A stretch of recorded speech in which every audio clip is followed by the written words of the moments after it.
আল্লাহ পাকের দরবারে অসংখ্য অগণিত শুকরিয়া যে আল্লাহ পাক রব্বুল আলামিন আমাদেরকে আজকে 16তম তারাবিতে উপস্থিত হওয়ার তৌফিক দান করেছেন।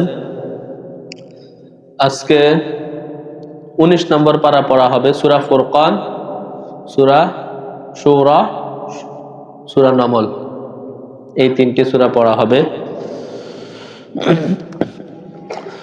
সূরা ফুরকানের আজকে যে প্রথম আয়াত পড়া হবে সেখানে আছে ওয়াকালাল্লাযীনা লা ইয়ারজুনা লিকাআনা, যারা আল্লাহর সাথে সাক্ষাতের আশা রাখে না তারা বলে লাউলা উনজিলা আলাইনাল মালাইকাতু, ফেরেশতারা কেন নাজিল হয় না, আও নারা রব্বানা, অথবা আমরা আমাদের রবকে কেন সরাসরি দেখি না, যদি দেখতাম তাহলে ঈমান আনতাম, এরকম একটা তাদের কথা। আল্লাহ তাআলা বলেন লাকাদ ইসতাকবারু ফি আনফুসিহিম, তারা অহংকার বশত এগুলা বলে। আসলে আল্লাহ তাদের কপালে হেদায়েত রাখেন নাই। কেন? ইতিপূর্বে আরো অন্যান্য জাতিরা এদেরকে আমি তারা যে সমস্ত দাবি করছে সেগুলো আমি দেখাইছি, কিন্তু তারা ঈমান আনে নাই। এটা দেখলেই যে ঈমান আনবে এটা কোনো গ্যারান্টি নেই। এরপরে সূরা ফুরকানের 27 নম্বর আয়াতে আছে ওয়ায়াউমা ইয়া'আদ্দু যালিমু আলা ইয়াদাইহি, সেদিন জালেম তার হাত কামড়াবে। জালেম দ্বারা উদ্দেশ্য হচ্ছে কাফেররা। ইয়াকুলু ইয়া লাইতানি ইত্তাখাযতু মা'আর রাসূলি সাবিলা, এবং আফসোস করে বলবে হায় যদি আমি রাসূলের পথ অবলম্বন করতাম। ইয়া ওয়াইলাতা লাইতানি লাম আত্তাখিয ফুলানান খলিলা, হায় আফসোস আমি যদি অন্য যে কাফের এদেরকে যদি আমি বন্ধু হিসেবে গ্রহণ না করতাম। লাকাদ আদাল্লানি আনিয যিকরি বা'দা ইয জাআনি, এই কাফেররা, কাফের বন্ধুরা, খারাপ বন্ধুগুলো আমাকে আমার কাছে ইসলাম আসার পরেও আমাকে পথভ্রষ্ট করেছে। সেদিন সে আফসোস করবে। এই আয়াতটা উকবা বিন মুআইত নামক এক কাফেরের ব্যাপারে নাজিল হয়েছে। সে অনেক বড় ব্যবসায়ী ছিল, আল্লাহ রসুলকে একদিন দাওয়াত দিছে এবং ব্যবসার কাজ শেষ করে এসে সে প্রতিবারে বিভিন্ন গণ্যমান্য সমাজের লোকদেরকে দাওয়াত দিত। তো উকবা বিন আবি মুআইত সে এসে আল্লাহ রসুলকেও দাওয়াত দিছে।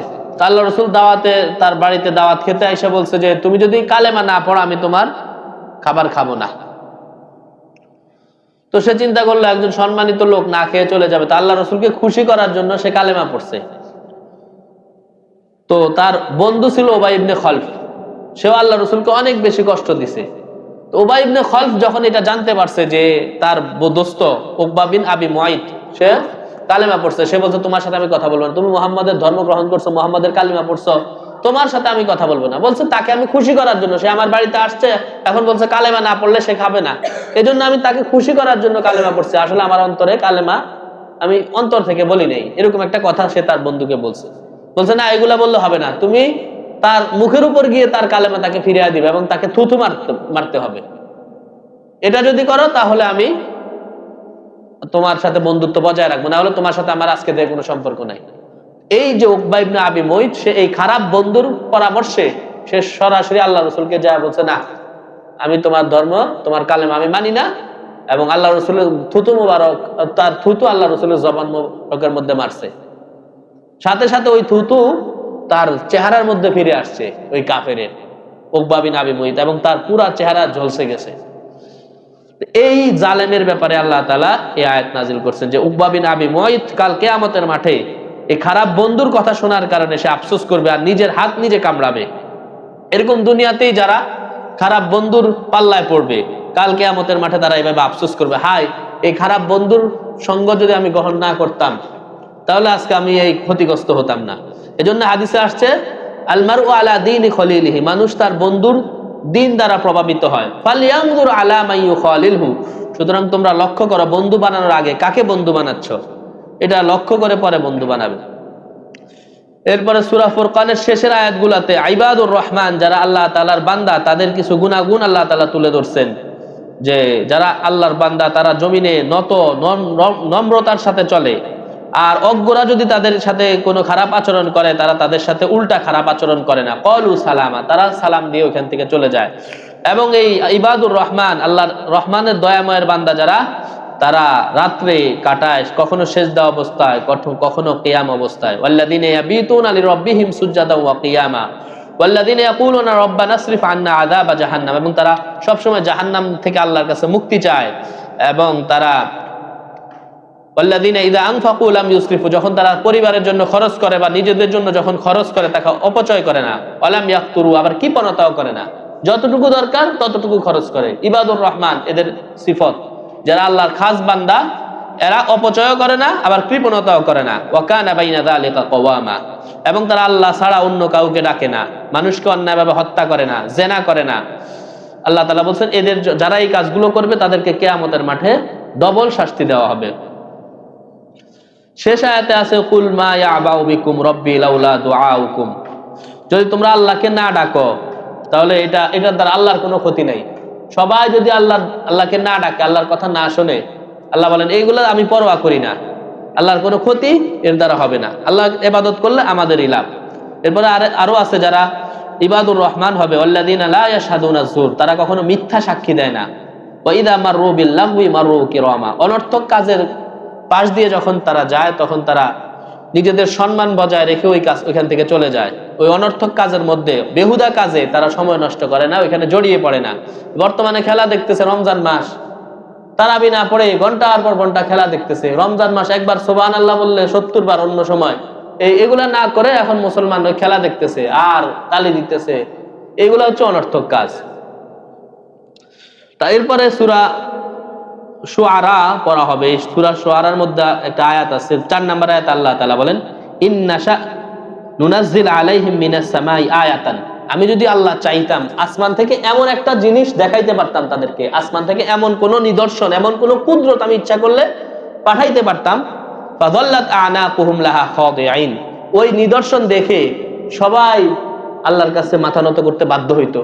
জিবরাইল আলাইহিস সালাম আসমান থেকে ডাক দেওয়া শুরু করছে, এই পৃথিবীর মানুষ সকল তোমরা সবাই কালেমা পড়া মুসলমান হও। এরকম একটা অবস্থা আমি ইচ্ছা করলে করতে পারতাম, কিন্তু তখন তার গায়েব থাকলো না, তখন সব স্পষ্ট হয়ে গেল, পরীক্ষা হইল না। এজন্য আল্লাহ বলেন এগুলো আমি দেই না, এটাই হচ্ছে পরীক্ষা। এ না দেখে আল্লাহর উপর কে ঈমান আনে, কিন্তু আমি ইচ্ছা করলে এটাও পারতাম। সূরা শুআরা 90 নম্বর আয়াতে আছে ইয়াউমা লা ইয়ানফাউ মালু ওয়ালা বানুন, সেদিন মানুষের মাল সন্তান কোনো কাজে আসবে না। ইল্লা মান আতাল্লাহা বিকলবিন সালিম, তবে যে কলবে সালিম, পরিচ্ছন্ন অন্তর নিয়ে আল্লাহ তাআলার কাছে আসতে পারবে সেটাই উপকারে আসবে। কলবে সালিম, যে অন্তরে কারোর প্রতি কোনো হিংসা নাই, বিদ্বেষ নাই, এটাকে বলা হয় কলবে সালিম। ফালাউ, এরপর আরেক আয়াত আছে ফালাউ আন্না লানা কাররাতান ফানাকুনা মিনাল মুমিনিন, এটা গত 2-1 দিন আগেও গেছে যে তারা বলবে কাফেররা, যদি আমাদেরকে আরেকবার সুযোগ দেওয়া হতো, ফানাকুনা মিনাল মুমিনিন, আমরা মুমিন হয়ে যেতাম।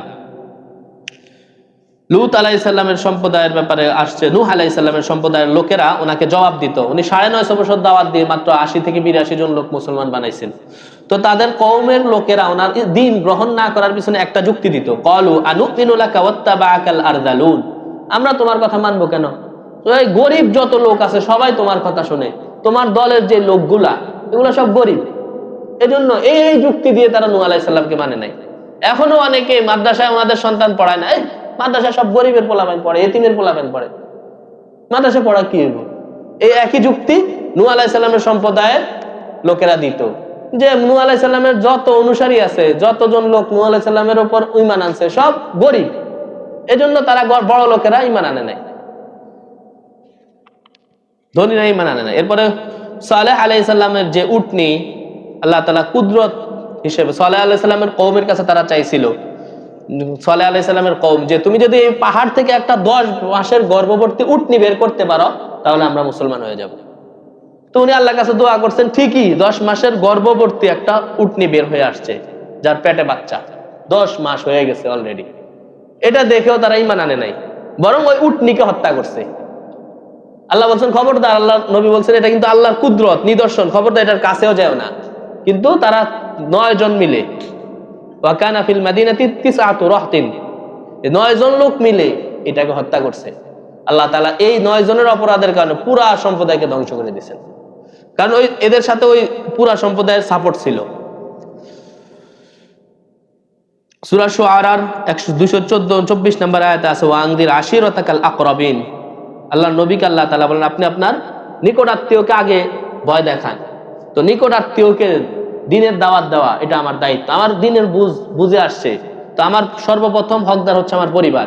এরপরে নিকট আত্মীয়। এই আয়াত নাজিল হওয়ার পর আল্লাহ রাসূল এক পাহাড়ে গিয়ে মক্কার পাশে সবাইকে ডাক দিছেন, নাম ধরে ধরে সবাই সমবেত হয়েছে।